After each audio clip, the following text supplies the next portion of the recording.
A gute Woche. Der Rebbe soll uns began the Farbrengen that this Shabbos comes in continuation to Yud Beis and Yud Gimel Tammuz, which we celebrated on Thursday and Friday. Thursday was Yud Beis Tammuz, Friday was Yud Gimel, and this Shabbos comes in a continuation to it. And though we know, in general, how it's explained that all inyanim that transpire throughout the week have their elevation on Shabbos, how much more so when we talk about a spiritual inyan like this one, like the inyan of Yud Beis Tammuz, that it has its elevation on Shabbos.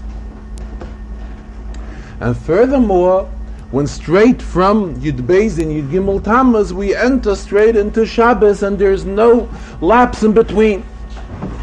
Bechlal, we know, the Rebbe continued, what the Gemara says, Misha Torach be'erev Shabbos, Yechal b'Shabbos, the one who prepares on Erev Shabbos, he has what to eat on Shabbos. And the same thing spiritually, meaning the preparations before Shabbos for Shabbos, and Erev Shabbos is not necessarily meant only on Friday. Preparations for Shabbos could be going on during the entire week. However, the closer we get to Shabbos, these are the final preparations for Shabbos. The same when we're talking here regarding the days of Yud Beis and Yud Gimel Tammuz, which we just celebrated, and we celebrated them at the end of the week, at Thursday and Friday, and from that we went straight into Shabbos. And this is the day that the previous Rebbe was released from prison, as well as his birthday. Frierdiker Rebbe was born also on Yud Beis Tammuz.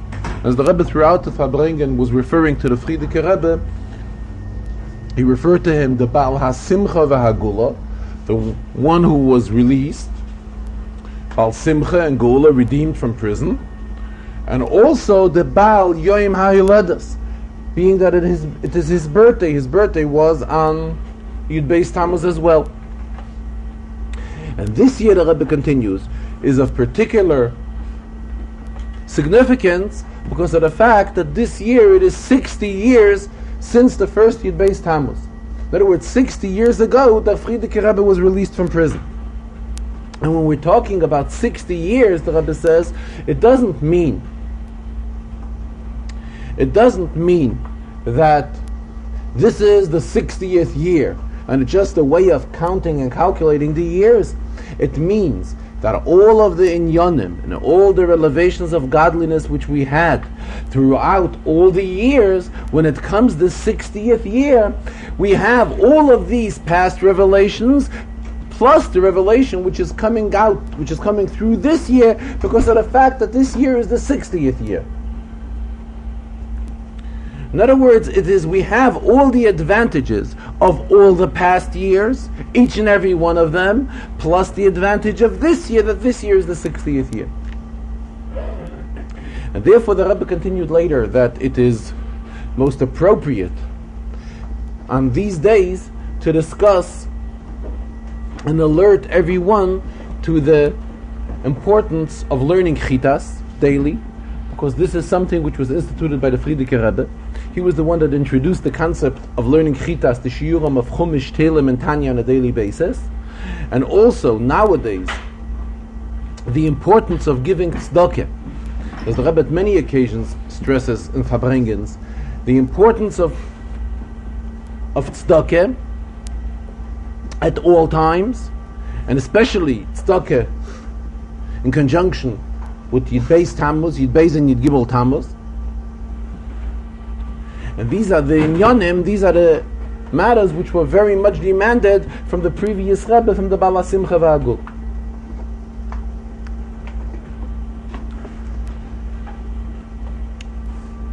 There's a famous expression in the Zohar, is HaKadosh Baruch Hu, Kodesh Baruch Hu, istakel be'araisa ubara alma. That the Rebbe looked into Torah and created the world.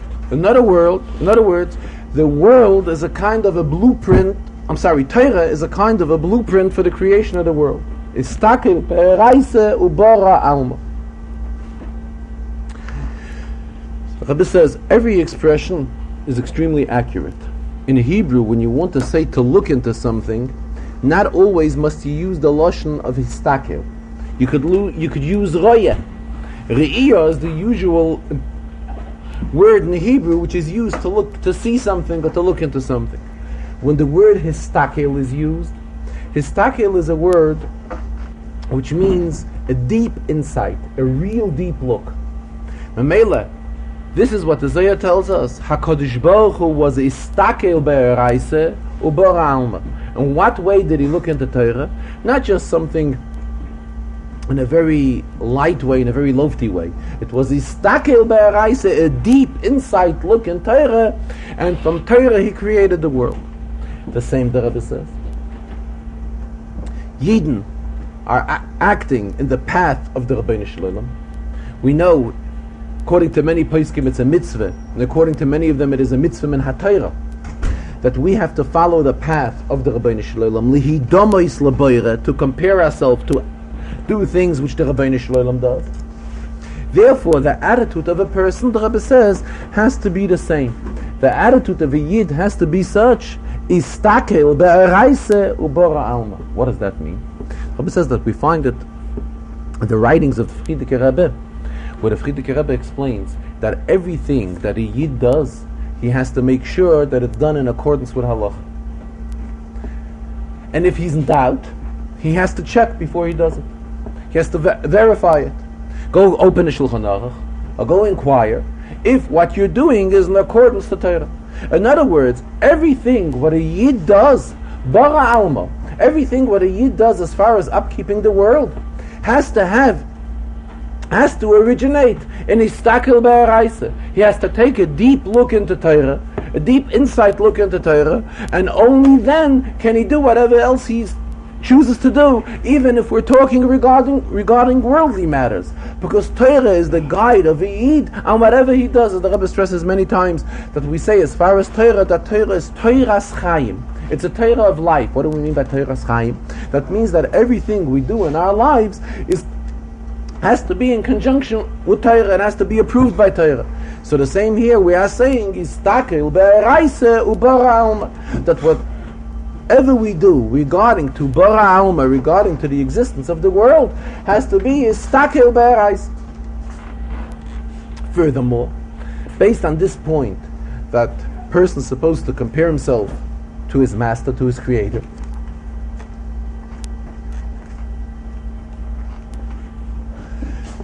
the Rebbe brought a taich on Pashas Kedoshim. Torah tells us Kedoshim Tiyu, that Yidden have to be holy and sanctified. The pasuk goes on, Ki Kodesh Oni. The Rebbe says, because I am also holy. So there's a famous Chazal. Our sages tell us, Yochel Kamoini. I would want to think that a Jew should be as holy as the Rebbe. Yochel Kamoini. In other words, it's a question. Talmud Loima Ki Kodesh Oni. So the pasuk tells us no. The Rebbe is Kodesh Oni. The Rebbe has his kedusha. And in fact, Chazal go on, K'tushasi l'mayla mik'tushaschem. My sanctification is a much higher one than yours. This is the simple interpretation of Chazal. Chasidus teaches Yochel Kamoini, not in a question. I would want to think that the holiness of a Jew could be like the holiness of the Rebbe. In other words, it's a question. No, it's not a question. Yochel Kamoini. A Yid was given by the Rebbe the power that he can reach the level of Kedusha, of Kamoini, of the Rabbeinu Shalom. Talmud Loima Ki Kodesh Ani. Because the pasuk tells us that the Rebbe is holy, and being that every Yid is part of Hashem, every Yid is considered a chelak alakami ma'al mamish, as the Alter Rebbe tells us in Tanya, and therefore the sanctification which is in each and every one of us can be kamoini, can be like the kedusha of the Rebbe. Not that Yochel Kamoini is a question and the rest of the medrash is an answer. The Torah tells us Yochel Kamoini. It could be that a Yid should be as holy as the Rabbeinu Shalom. Talmud Loima, because the pasuk tells us, the pasuk teaches us, Ki Kadosh Ani, that I am holy. And based on the fact, I meaning the Rabbeinu Shalom, based on the fact that the Rabbeinu Shalom is holy, this in itself is a reason why our Kedusha could be Kamaini like the Kedusha of the Rebbe.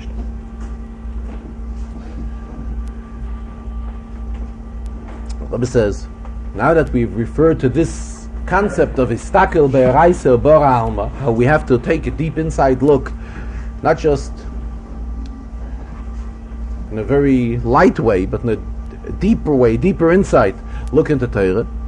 So, self-understood that when we're talking about Yud Beis and Yud Gimel Tammuz, we know that there are Mamorim from the Frierdiker Rebbe regarding Yud Beis and Yud Gimel Tammuz. In fact, there's a Maimah which the Rebbe, Frierdiker Rebbe, wrote while he was still in jail. And later, when he was released, he published that Maimah. And there's also another Maimah which the Frierdiker Rebbe gave out, gave out right after he was released, for Yud Gimel Tammuz. Rebbe says, so it's self-understood that these days are appropriate days that we should learn these Mamorim, and learn them in a way of histaklus, not just in a way of learning it in a very light way, just in a format of a glancing through it. This is not enough. We have to learn the Mamorim in a way of histakel, really to look deep into them and learn the Mamorim and see what the Rebbe is trying to bring out in those Mamorim. In fact, after this lengthy introduction, the Rebbe referred to a Maimer, one of the Maimerim of the Frierdiker Rebbe for Yud Beis Tammuz, which begins, Yivrechecha Su'u Yedechem Kodesh Uvochu Es Hashem, and goes on, and then the pasuk continues, Yivrechecha Hashem Mitzion, which is also a Maimer from the previous Rebbe regarding Yud Beis Tammuz, and today the Rebbe explained, referred back to that Maimer and explained it.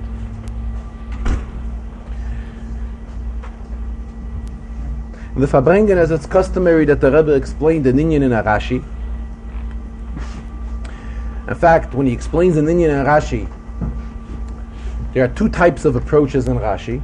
Either something which Rashi explains, something which Rashi does say, but there are certain questions that arise in the commentary of Rashi, and the Rebbe explains that. Or sometimes, where there's something said in a pasuk, something spelled out in a pasuk, and there's a very obvious question there, and the question arises, why doesn't Rashi give us any comment on this obvious question? And the Rebbe finds reason for it, why Rashi does. A minute. Thank you.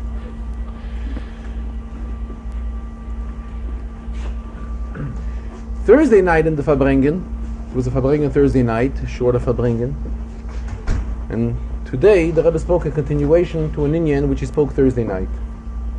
And this the Rebbe spoke regarding, as he referred to it Thursday night, in Pashas Balak there's an expression, Lo hibit oven b'Yaakov v'lo yira amal b'Yisrael, which means, nothing wrong can be found by Yaakov or by Yisrael. And the Rebbe tied in this pasuk to the concept of Avas Yisrael. In other words, Rabbi explains, even when there is something wrong, there is an oven and there is an amal, fault. However, the Torah tells us that when we look properly at the Yid, we just don't see it. Lo hibit oven b'Yaakov and lo yira amal b'Yisrael. And right after that comes the famous pasuk of Ma toivu elecha Yaakov. In other words, when we establish this type of a rule, that when we look at a Yid, we don't see any faults in the Yid. Adarabbi, we look at a Yid with warmth and with love and with brotherly love, as we really should view every Yid. Then we come to the second pasuk of Ma toivu elecha Yaakov mishkanesecha Yisrael. How great, how beautiful are your tents and your dwelling places, Yid. Which all of these are the words of Bilam, which even Bilam realized that. Bilam realized that when Yidden will be living in a way of Lo hibit oven b'Yaakov v'lo yira amal b'Yisrael, they wouldn't be able to see anything wrong one on another. Then even Bilam understood that this would lead to Ma toivu elecha Yaakov mishkanesecha Yisrael, that he was claiming how nice and beautiful and wonderful are the tents and the rest place of Yaakov and Yisrael.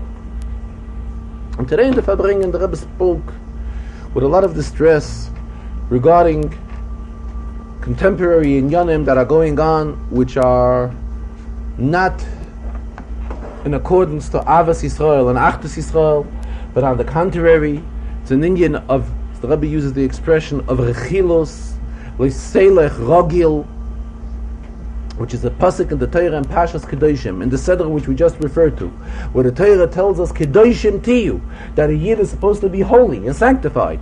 And in that Seder, how is a Yid holy? The Torah tells us Leiselech Rogil, that we're not allowed to take. Rechilus means if we hear Reuven saying something about Shimon, for example. So what do? We go to Shimon and we say, this and this is what Reuven said about you. Now naturally we can understand that this does not lead to any love amongst Reuven and Shimon. On the contrary, it creates sin, it creates an animosity, which all of this is the contrary of Avas Yisrael. The Rebbe spoke with a lot of bitterness regarding the inyan of Rechilus. He says, you repeat things, you don't even know if it's true or it's not true. But you run right away and you repeat it. You repeat it to your relative. Your relative heard something. Your relative doesn't even know if it's true or it's not. Makes the same sense as you're going to say 2 and 2 is 25. So 2 and 2 is 25, he's not going to repeat. And when you're going to give him a calculation of 2 and 2 equal 25, and you're going to ask him that on such type of calculation you should invest money, then you definitely wouldn't invest a cent, and you'll turn around and you'll ignore him. But on the other hand, when you hear lofty type of statements about people, you don't bother to inquire whether it is true or it is not true. You immediately go and you repeat it. You repeat it to your relatives. And don't hold yourself back. You go and call people, make use of the telephone, and contact people from outside areas, and you don't mind. Why? Because it's an inyan of Rechilas. You have an enjoyment, a special enjoyment of carrying stories and going from one to the other, carrying these type of things. And ultimately what happens? One leads to another until it comes to, Rebbe says, until this reaches to those who are considered enemies of Lubavitch, and enemies of Lubavitch have people that relate things to them, sort of people that act, refer to them, act like spies to bring out things to them. He says, and we can understand how low this is. Rebbe says, when somebody retains a spy, even the one who retains him does not look at the person with any respect, at the spy. On the contrary, he looks down to him. Why? Because this person sold himself, not even for money, just for the bare fact that he should be able to carry stories from here to there. The Rebbe elaborated on this and spoke about it with a lot of, the pain was, unfortunately, was very, very obvious. The Rebbe says we don't realize the consequences from all of these things. And the Rebbe referred to a serious car accident which took place yesterday. The Rebbe says a yeshiva bacher, a tamim, was driving, and he was driving in a very usual way. There was nothing unusual about it. And on the other hand, a severe accident happened. The truck came into the car. The Rebbe said we don't realize what's happening. We don't understand why all these things are happening. The Rebbe expressed very strong wishes of a refuah shalema to this individual tamim who was hurt in the car accident. The Rebbe said he will have a complete refuah shalema and a refuah kreva, and when he will have it, he will be cured. He will be able to succeed in the learning of Nigla and the learning of Chassidus. But on the other hand, all these things have to serve as a lesson to us. We have to realize the severeness of what we're into. What's the issue about his name? It's irrelevant. And Rebbe didn't mention his name. Oh, we want a refuah shalema. Let him have a refuah shalema. And the Rebbe mentioned another incident. He says it took place this morning here by davening in 770 in Shul. The Rebbe says this is the Shul of the Frierdiker Rebbe, who is the Bala Simcha Va'agula. It is his day, Yud Beis Tammuz. And what happened was, Sefer Torah, which we were laning in, which the laning was going on in, this Sefer Torah was found puzzle. The Sefer Torah had to be taken off the Shulchan HaKriyah, had to be taken off the Bimeh, and it had to be replaced by another Sefer Torah. And this is something where a person who has an aliyah such as Sefer Torah makes a bracha. And if the Sefer Torah is a puzzle Sefer Torah, then how can one make a bracha in it? So the Rebbe used the expressed himself, hat sich vercheppet with the Eibishter, affected the Eibishter, on such a Shabbos of Yud Beis Tammuz, and it happened where in the shul of the Frierdiker Rebbe, on this Shabbos. This is, if he was to be asked, what type of interpretation and reasoning can he give for all these things, it's really very hard to find reason for all of this. Rabbi referred to the Medrash, which he mentioned 2 weeks ago in the Farbrengen, also regarding the soldiers of David HaMelech. The soldiers of David HaMelech, they were dedicated soldiers to David, on one hand. And on the other hand, the Rabbi says, the Medrash tells us that there were dalturin amongst them. Dalturin means also the same idea, people that will be carrying stories from one another. And what does the Medrash tell us? Hayurotzin v'noiflin, that they were running, they took part in the battle for David. At the same time, Rahman al-Islam, they would fall. You shouldn't know from it. Why was this? Also because they were not careful in the fact of rechilas and carrying stories from one on the other and so forth. Here the Rebbe referred that the only explanation that he can give for this is the words of the previous Rebbe. Previous Rebbe expressed himself when he was asked regarding the Holocaust. How come that the best and dearest, Misalta, Mishamna, from our Yidden, were taken away in the Holocaust?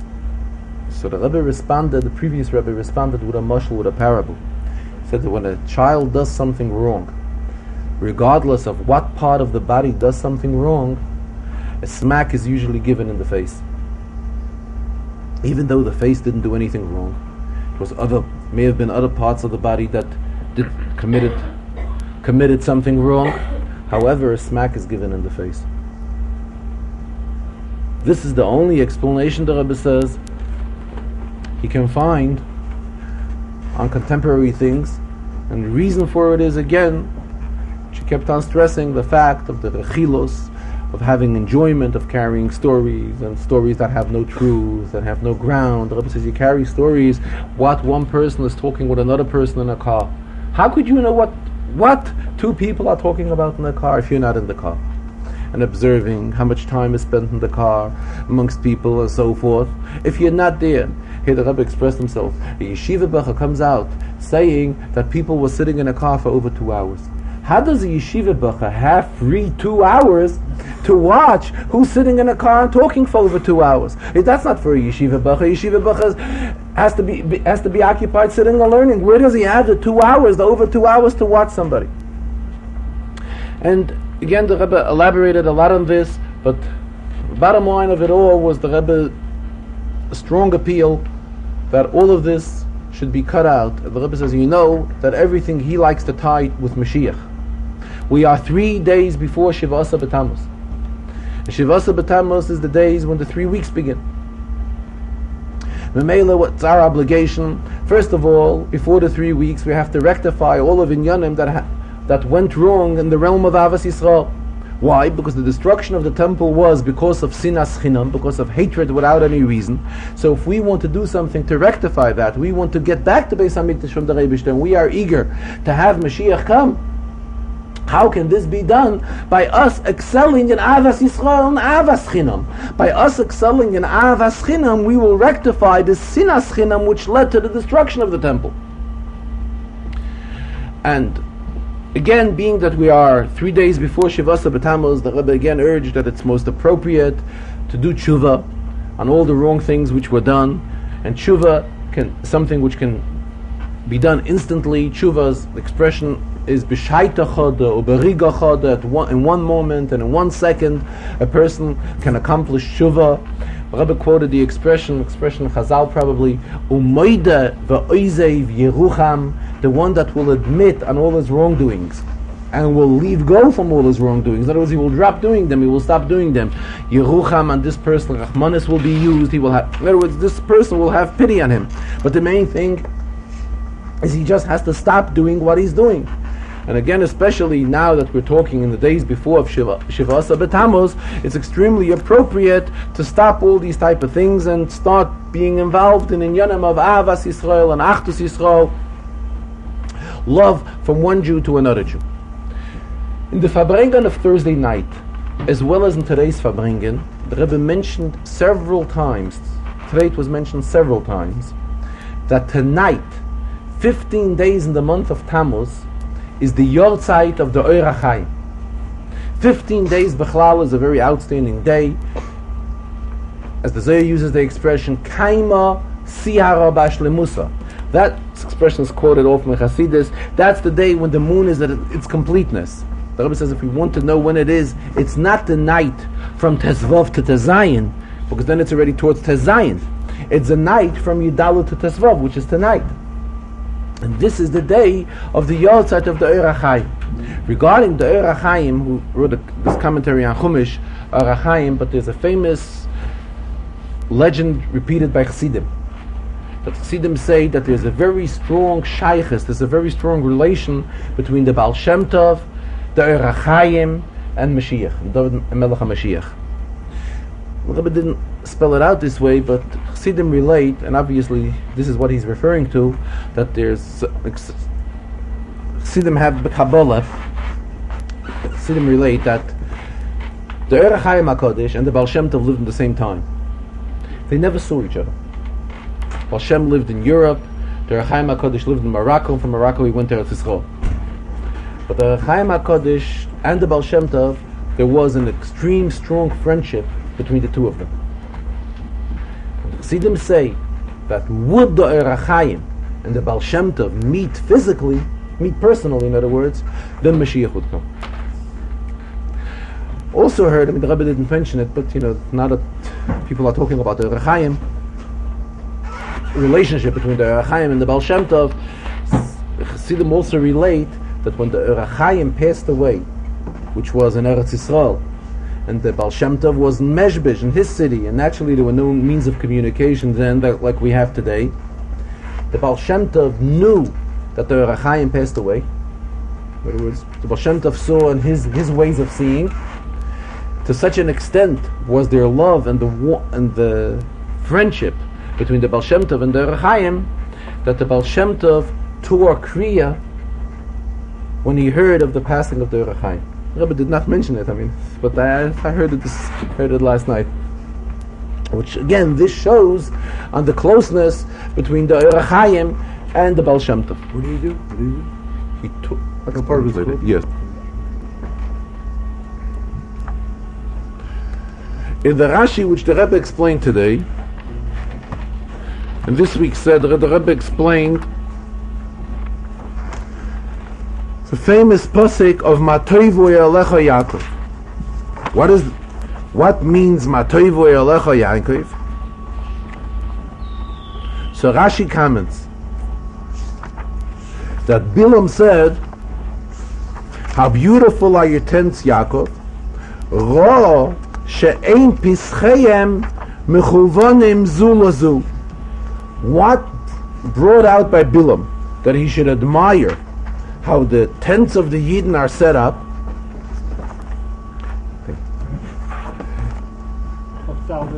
Chavdalet Hey, thanks. Shara pischayim, their doors eino mechuvanim zemulza, that their doors are not opposite one another. What does this mean? In other words, he saw that the way the Yidden camped, and the way the Yidden rested, and they set up their living quarters, they set them up in such a way that they shouldn't be able to look in from one to another. What is behind this? What is so admirable in the fact that that this brought about by Bilam, that he should exclaim, "Matoivu Alecha Yaakov Mishkanesecha Yisrael"? So the Rebbe explained it very simple. The Rebbe explained it in the realm of what he discussed earlier. When homes are set up in a way that ein pischayim mechuvanim, doors are not opposite one another, that means that one neighbor cannot see what's going on by the other one. When one cannot see what's going on by the other one, naturally he cannot go ahead and carry stories and carry rechilas of what's going on by his neighbor, because he just can't see what's going on by his neighbor. When Bilam saw that the Yidden are camping in such a way that ein pischayim mechuvanim zemul zeh, that the doors are not opposite one another, he praised them with the words of Matoivu. In other words, here the Yidden were at a stage they were about to enter Eretz Yisrael also. And he saw within them this positive midah, this positive structure within them, that they have this decency, that ein pischei mechovanim zeh mol zeh. He proclaimed Matoivu Elecha Yaakov, and this makes the Yidden worthy of the fact that they will be able to enter Eretz Yisrael. Why? Because they are living at such a madrege where they're not carrying rechilos from one to another. They're not looking out what's going on in the other one's house. They have no interest of what's going on in their next door neighbor's house, and therefore they're staying away from being able to carry stories from one family and another family. And when he saw them in such a level, he praised them because he really realized that they're really at a madrege of being able to enter Eretz Yisrael. Then we have in this week's Sedre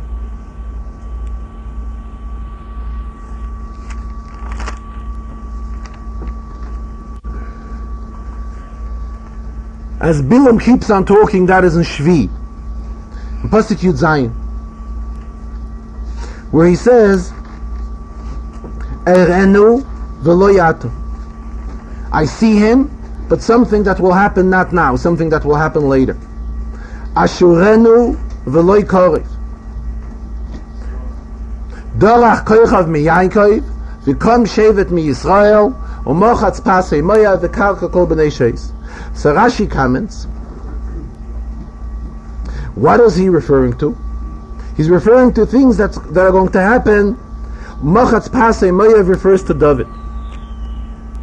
And then there are other parts in the psukim here which refer to Mashiach. Rebbe always brings the taich Dorach Koichav Miyakov refers to Mashiach, that every Yid has a spark of Mashiach within him, and so forth. This, however, Rashi does not explain. As far as Bilam referring to what would happen in the generation of David, Rashi does explain. However, Rashi does not explain what's going to happen. That there are also words here. That there are also words here which have a shaykhs to the coming of Mashiach. Why doesn't Rashi mention that? The Rebbe elaborated on this issue. Bechlal spoke about the length of the Golas. First Golas was 70 years. Why was it 70 years? So we have our sages tell us that being that during the times of the first temple, the Yidden neglected the observance of Shemitah, and they neglected the observance of 70 Shemitahs. That is why they were in Golas 70 years. Now we are in Golas much longer. We can't say that we are in Golas now a number of years that should respond to the years of Shemitah which were not fulfilled. We are in Golas much, much longer. And it's already the highest point that the Rebbe should take us out of Golas, and Yidden are screaming, Ad Mosai, how much longer will we be in Golas? And it's over 1500 years that we are in Golas, and it's already the time that the Rebbe should take us out of Golas. And there's the famous expression of the Frierdiker Rebbe that we are ready for the coming of Mashiach. The only thing that we are missing is medaf zuputzen de kneplach. It's a famous expression which the Frierdiker Rebbe used, which the Rebbe uses very often. Every Yid is compared to a soldier in the army of Hashem. Soldier in the army, his clothes have to be perfect, they have to be clean, they have to be fresh, and so forth. So Frierdiker Rebbe once expressed himself, everything is okay. The only thing is we have the shiny buttons on our garment, on our jacket, and the buttons are not shining yet. So what we have to do is do the final touch, which means the polish of the buttons. Once we will polish the buttons, then we're ready for the coming of Mashiach. So actually this is all that we are missing. So the Rebbe says. The Rebbe says, why didn't Rashi mention the words of Bilam that refer to the coming of Mashiach? Because obviously this is something which is not happening so soon. But on the other hand, in the days of Rashi, the Rebbe said, this interpretation that all we are lacking is the polishing of our buttons, this wasn't popular yet. In Rashi's generation, this wasn't popular. This is something which the previous Rebbe introduced. The Mela Rashi didn't get involved in this whole inyan, because then we were not at the level of Tzuputz and the Kneplach. In other words, then there was need for more to be done. Now we can ask such a question because we're already talking about Mashiach, we're into coming of Mashiach, we're ready for the coming of Mashiach, we're all screaming Ad Masai, and all we are missing is the polishing of the buttons. So we are ready for the coming of Mashiach. So now we are involved in talking about how, in the words of Bilam, there's also how he's referring to the coming of Mashiach. The Chaych of Meyakov is explained in Chassidus that this pasuk has a shaychus to the coming of Mashiach. But also brought to our attention that being that we are now before the summer, or at the beginning of the summer, it is still time to see to it that children throughout the summer months are in a system of kosher camps which offer Yiddishkeit to children and give them a proper environment. These are the type of camps where a Jewish child should be. But also referred regarding the type of camp like a camp of Gan Yisrael, and explained what the inyan of Gan is. Gan is an inyan of a garden for Yisrael, and this is something that should be within each and every Yid. We know there are various levels. There's a level of a field, and there's a level of a vineyard, and there's a level of a garden. So here we are talking at the level of garden, the level of Gan, how this has a shaychus to Yisrael, to each and every Yid. This is a proper type of camp which is giving a proper summer education to Jewish children. Could you describe the level of God? The Rebbe referred to what he has spoken about, Shabbos Rosh Chodesh Tammuz. On Shabbos Rosh Chodesh, the Rebbe requested that the days of Rosh Chodesh and Gimel Tammuz and throughout Yud Beis Tammuz, the day should be utilized for Chassidische Farbrengen. So today again the Rebbe referred to it, that especially the day of 15 days in the month of Tammuz, which was mentioned earlier, this is the day of the Yortzeit of the Orach Chaim HaKodesh, and the day after, the 16th day in the month of Tammuz. All of these days should be utilized for Chassidische Farbrengens. The Rebbe says, even though we're about to enter the 3 weeks, and 3 weeks there are limitations, what simcha, what type of happiness is permissible, and what is not permissible. However, what brings about simcha by Yid, true simcha, through joy, comes through the learning of Torah. Pekudei Hashem Yisharem Mesamche Leiv. And this is a simcha which is permissible even during the 3 weeks as well. So Mamela, the 3 weeks are also time which should be utilized to strengthen shiurim in Torah and to make additional shiurim in Torah. The Rebbe said it very specific, to make additional shiurim in Torah during the 3 weeks. And this will lead to the true happiness, a happiness which comes about as a result of Torah, which is the true happiness, and this type of a happiness is permissible even during the 3 weeks as well. And this will lead to it that the entire period of the 3 weeks, which normally is not a happy period, this should be turned into Hayomim Ha'elu Yahafchu L'Sasen L'Simcha, that these days should be converted to days of joy and happiness. As customary, the Rebbe explains in Inyan, in the Lekutei Levi Yitzchak, on the Zohar, and in the Lekutei Levi Yitzchak on Zohar, in this week's Sedre, in Parshas Balak, there's a Zohar which says, Amar Rab Shimon, the author of the Zohar says, Yodaina de Kutsha Berichu Boi Lemerchash Lan Nise.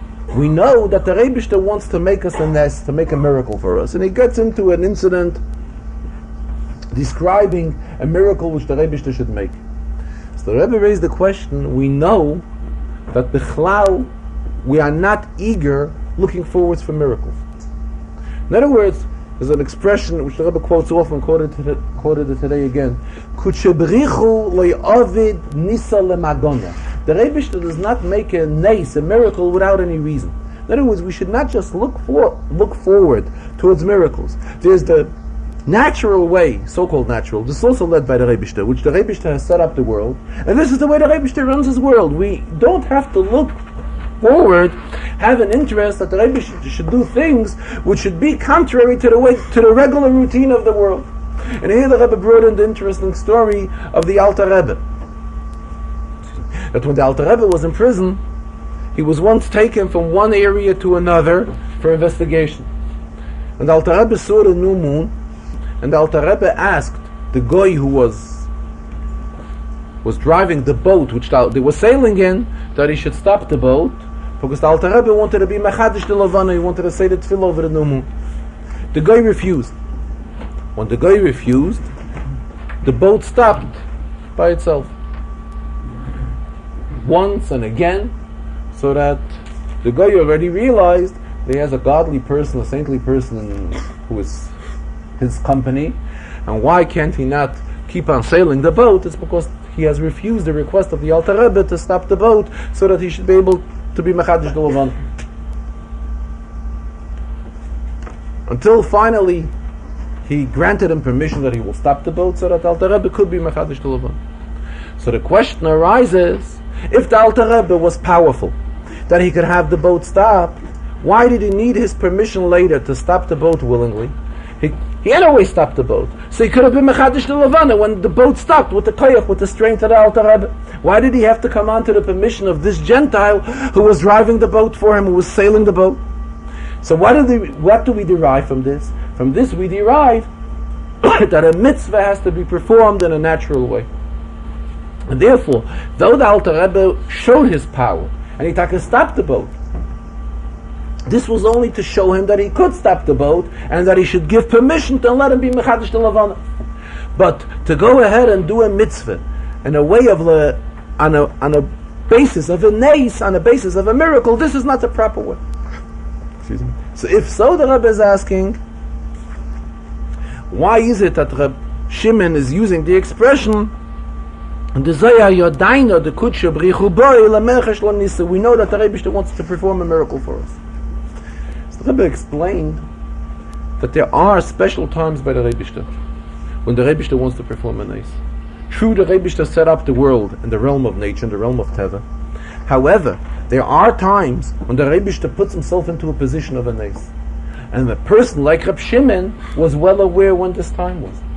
Memele, he was able to say, Yodaina de Kutshe B'richu Ba'ala Mechesh Lanisa. And when it is such a time, this time should not be overlooked.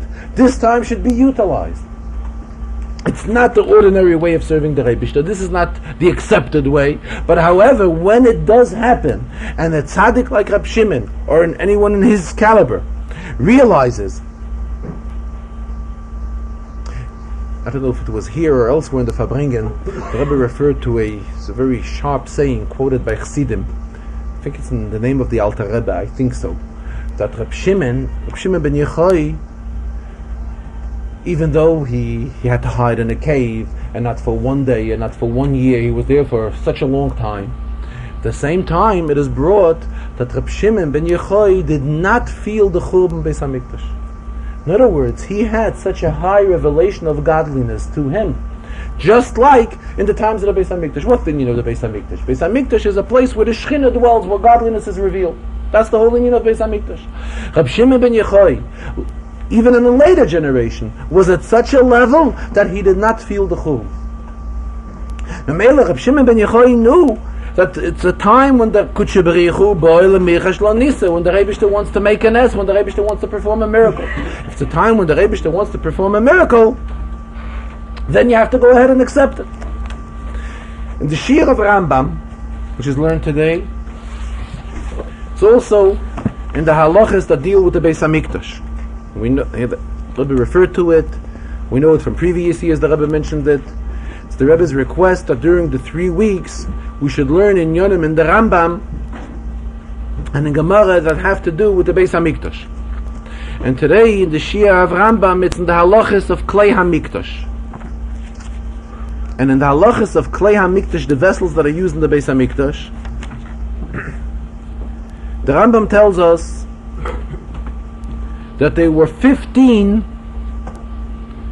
areas in the Beis HaMikdash, 15 different departments in the Beis HaMikdash, and there were 15 different people who were in charge. There was each and every area had somebody in charge of this respective area. The Rambam does not tell us who the people that were in charge.